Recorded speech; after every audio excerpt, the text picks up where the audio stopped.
Cette émission est conçue et réalisée par des membres de la communauté avec l'aide de Télé-Cogeco.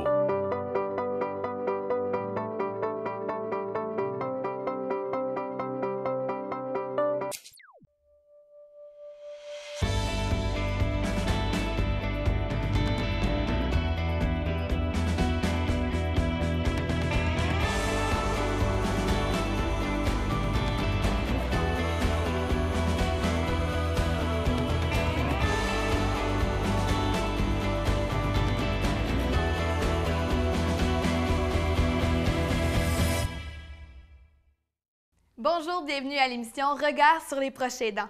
Aujourd'hui, nous allons aborder la question de la conciliation travail-famille. Nous allons voir que le contexte de conciliation n'est pas facile et demande des ajustements. On prévoit que le nombre d'aidants sur le marché du travail connaîtra une forte croissance, ce qui pourrait laisser place à divers modèles de travail.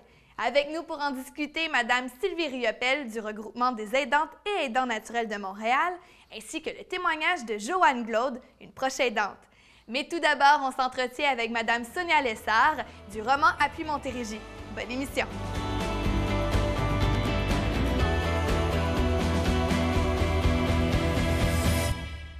Madame Lessard, aujourd'hui, nous parlons de conciliation travail-famille. Il y a plusieurs proches aidants qui cumulent les tâches au travail tout en soutenant un proche. Pouvez-vous nous faire état de la situation? Bien, en fait, actuellement, on estime, encore une fois, au fait que ce serait la moitié des proches aidants d'aînés qui sont au travail. Donc, ça représente quand même une bonne proportion des aidants qui sont encore activement au marché du travail. Puis, ce sont des gens aussi qu'on appelle de la génération sandwich, c'est-à-dire qui s'occupent de leur famille, de leurs enfants, puis qui prennent aussi en charge des proches en perte d'autonomie, parents, souvent, qui sont âgés, puis qui demandent une attention particulière. Et en quoi la qualité de leur vie peut être affectée? Bien, en fait, c'est le cumul de responsabilités qui devient assez lourd à porter. C'est toute l'inquiétude que ces gens-là vont porter par rapport à leur employeur. Est-ce que j'en parle? Si j'en parle, est-ce que je mets ma situation de travail en danger? Est-ce que mon rendement est moins bon qu'un autre employé? Ça a aussi des impacts sur leur atteinte vers des promotions. Aussi, il y a un risque de quitter l'emploi quand ça devient trop difficile à gérer, tout ça. À quoi ressemble justement la situation entre les employeurs et les proches aidants qui soutiennent un proche? Dans la plupart des cas, les employeurs ne réalisent pas qu'au sein de leur équipe de travail, il y a des proches aidants. Parce que les proches aidants, soit ils ne se reconnaissent pas, soit ils n'osent pas en parler parce qu'ils vont dire, bon, le patron, ça ne le regarde pas, c'est ma vie privée, ça ne devrait pas impacter sur mon travail. Donc, oui, ils ont peur aussi d'en parler, vu qu'il pourrait arriver une perte d'emploi. Oui, bien, c'est parce qu'ils se disent, si je m'absente, puis ils réalisent parce que je m'absente pour prendre soin d'un proche, c'est peut-être pas acceptable pour un employeur. Donc, il y a toujours la crainte de perdre ton emploi. Et est-ce que vous conseillez justement aux gens qui vivent cette situation-là d'en parler à leur employeur? Bien, je me dis, ils pourraient être surpris parce que souvent, les employeurs, de prime abord, il y a sûrement des aménagements possibles pour que tout le monde soit gagnant. Des aménagements dans le temps de travail qui n'ont pas d'impact économique, qui sont à coût zéro pour l'employeur, puis à coût zéro pour l'employé aussi. Ça s'est vu dans certaines organisations où les employés, les autres collègues de travail, ont par exemple offert de faire des heures, puis de les donner aux proches aidants pour que pendant cette période-là, puisse accompagner son proche à un rendez-vous médical ou prendre en charge tout le fardeau qui lui incombe. Mais c'est aussi des choses qui peuvent se faire, mais si on n'en parle pas, bien, on ne saura jamais. Qu'est-ce que les employeurs peuvent faire justement pour aider, soutenir leurs employés qui vivent une situation comme celle-là? Bien, les employeurs auraient avantage à dire ouvertement que, bon, chez nous, dans la philosophie de l'organisation, on reconnaît le travail du proche aidant, on reconnaît que ce sont des gens qui sont importants pour la collectivité, qui font preuve de grand don de soi. Donc, c'est de nommer ces choses-là, puis de dire, bien, nous, si vous êtes un proche aidant, peut-être de s'associer avec les organisations du milieu qui font du soutien. Il y a plein de choses qui peuvent être faites, mais il faut qu'il y ait une préoccupation pour ces employés qui sont des proches aidants, parce que sinon, il y a un risque que le proche aidant quitte son emploi quand ça devient trop lourd de jongler tout ça, jongler le travail, la famille, le proche qui demande du temps, on se dit, pendant que je suis au travail, est-ce qu'il est en train de mettre le feu? Dans les cas, une personne atteinte d'Alzheimer, par exemple, ça pourrait arriver. Donc, il y a tout ça qui vient entrer en ligne de compte. Donc, c'est de faciliter la vie des proches aidants au travail. En terminant, est-ce qu'il existe des outils pour aider les proches aidants qui vivent une situation de conciliation travail-famille? Mais il y a beaucoup de choses qui sont faites ces dernières années, je vous dirais. Il y a beaucoup d'études, de recherches. Les organisations sur le terrain peuvent accompagner le proche aidant qui a des difficultés au travail. Ils peuvent discuter entre eux, voire trouver des stratégies. Comment je peux approcher mon employeur pour pas justement être rendu au point où je vais arrêter mon emploi puis m'appauvrir, parce que c'est ce qui guette les proches aidants, c'est l'appauvrissement. Parce que si tu n'es plus au travail, bien, toutes les régies des rentes, tu perds ça. Tout le côté des assurances. Les bénéfices. Oui, les bénéfices, les assurances collectives. Il y a plein de pertes potentielles pour le proche aidant que ça vient alourdir encore plus. On veut éviter cette situation-là. À tout prix, à tout prix. Merci, Mme Lessard. Merci. Je m'appelle Joanne, je travaille à temps complet. Je soutiens ma mère, je suis une proche aidante. Comment on devient une proche aidante ou un proche aidant? Il n'y a pas de réponse à ça. On peut devenir proche aidant du jour au lendemain, mais on peut le devenir sans s'en rendre compte non plus. Comme pour mon père, c'est venu assez vite. Lui, il a appris qu'il avait un cancer et puis ça a été 2 mois à peu près. Donc, du jour où on a appris la maladie, c'est parce qu'il était déjà en incapacité aussi. C'est sûr qu'à ce moment-là, j'ai dû prendre un congé maladie. Il n'y avait pas, à cette époque-là, de fonds de compassion. Donc, on devait prendre du sans-solde ou un congé maladie signé par le médecin ou peu importe. Et puis ça amène aussi un certain appauvrissement. Donc, lui, ça a été très vite.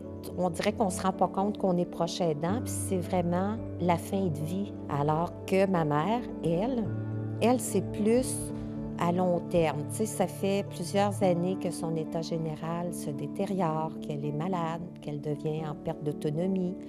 Je dois m'organiser au bureau. Moi, j'ai la chance d'avoir un horaire flexible, mais il y a des fois où je dois prendre une journée. Alors, ça amène aussi un petit peu de culpabilité face à l'employeur. C'est sûr que mon employeur actuel est très compréhensif, mais ça n'a pas toujours été comme ça. Alors, la conciliation avec le travail, c'est pas toujours évident.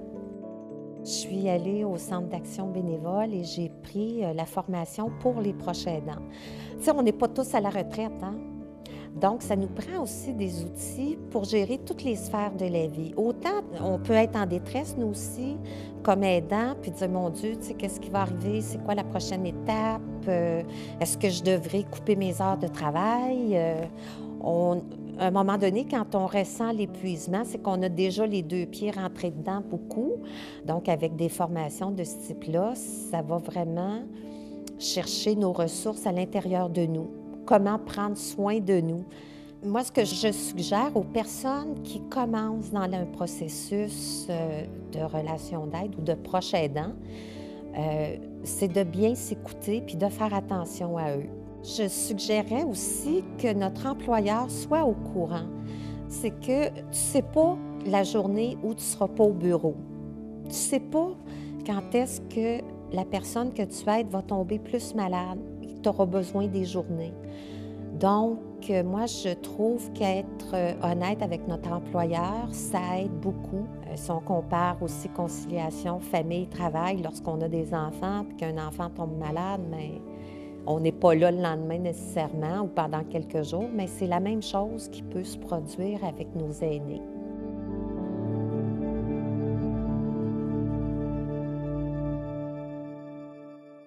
Madame Riopel, qu'observez-vous chez les proches aidants d'aînés qui sont à l'emploi? Premièrement, ces proches aidants ne se reconnaissent pas, ne s'identifient pas comme étant des proches aidants. On peut attribuer ça au fait que quand on parle de conciliation travail-famille, ils vont faire l'association à de jeunes enfants. Donc, si eux prennent soin de quelqu'un plutôt rendu à un certain âge... Plus âgé. Oui. Ils ne s'identifieront pas comme étant proche aidant parce que ça ne correspond pas à cette image-là. Donc, il y a un travail à faire de sensibilisation au fait que la conciliation travail-famille concerne aussi les proches aidants.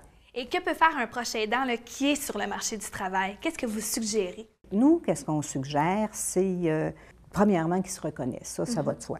Et par la suite, qu'il sensibilise son entourage au travail, son entourage près, au fait qu'il remplit un rôle de proche aidant, de parler de ses responsabilités, des tâches qu'il a à accomplir. Par la suite, c'est vraiment important qu'il connaisse son contrat de travail, qu'il connaisse s'il est syndiqué. Les clauses importantes là, qui pourraient venir l'aider dans son travail. Exactement. Et des fois, ça pourrait aller jusqu'à connaître quelques lois des normes du travail, parce qu'il y a des mesures qu'il pourrait utiliser. Il y a des congés aussi spéciaux qu'ils peuvent utiliser. Oui, exactement. Ce sont des congés non rémunérés, mais il n'en demeure pas moins qui maintiennent leur lien à l'emploi. Donc, c'est important de pouvoir les utiliser. Et par la suite, c'est d'aller rencontrer soit son représentant syndical ou soit son employeur.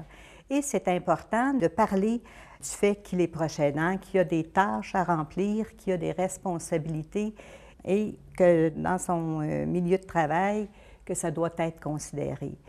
Et si on va au fait dans un meilleur des mondes, c'est que le proche aidant devrait être au courant, devrait être informé de ce qui pourrait l'attendre, OK, au niveau de la progression de la maladie ou de la perte d'autonomie.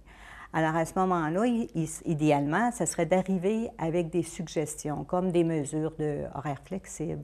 Ça pourrait être du télétravail, ça pourrait être différents congés ou réduire ses heures du travail tout en restant dans son poste à temps plein. Donc, arriver à trouver une solution avec son employeur afin de rester en place au travail. Oui, parce que les proches aidants veulent rester en emploi, veulent garder leur emploi, se tiennent pas. Je pense que on va comprendre que c'est tout à fait normal qu'aucune personne, aucun travailleur ne veut s'appauvrir à long terme. Évidemment. Et au niveau des employeurs, comment ils peuvent soutenir leurs employés qui sont des proches aidants? Les employeurs vont, j'ai l'impression, vont de plus en plus comprendre que répondre aux besoins des proches aidants par des mesures, c'est gagnant pour eux. OK? C'est gagnant parce que ça leur donne un rayonnement en tant qu'employeur. Donc, si on regarde au niveau du recrutement, ça peut leur être favorable. Ouais. Si on regarde au niveau de la rétention, ça peut être leur être favorable aussi, compte tenu que les plus jeunes peuvent devenir être au courant au fait que l'employeur permet des solutions pour les proches aidants. Exactement. Donc, ça peut permettre à ces jeunes-là d'être fidèles, okay? D'être loyal à cet employeur-là. Et c'est sûr qu'un proche aidant qui a été compris par l'obtention de mesures favorables à sa réalité, c'est dans la règle générale, ça crée une belle loyauté. Oui, il va être moins stressé, évidemment, aussi dans la situation. Exactement. Et en terminant, qu'est-ce qui favorise la conciliation travail-famille chez les proches aidants? Alors, je pense qu'il est impossible de parler de conciliation travail-famille sans parler que le ministère de la Santé et des Services sociaux offre des services de santé, des services sociaux en nombre suffisant, de qualité, accessible et gratuit. Sinon, ça va être difficilement possible. Merci, Mme Riopel. On se reparle pour notre émission concernant le statut légal. Avec plaisir. Merci. C'est ce qui conclut cette émission sur la conciliation travail-famille. Merci d'avoir été avec nous. N'oubliez pas qu'il est important de ne pas attendre avant de planifier un horaire de travail adapté à votre situation et de le proposer d'abord à votre employeur. Lors de la prochaine émission, nous allons parler des proches aidants au masculin. Les organismes du roman Appli Montérégie ont le souci d'écouter et d'offrir une réponse à vos besoins. Appelez au service Info Aidant. À bientôt!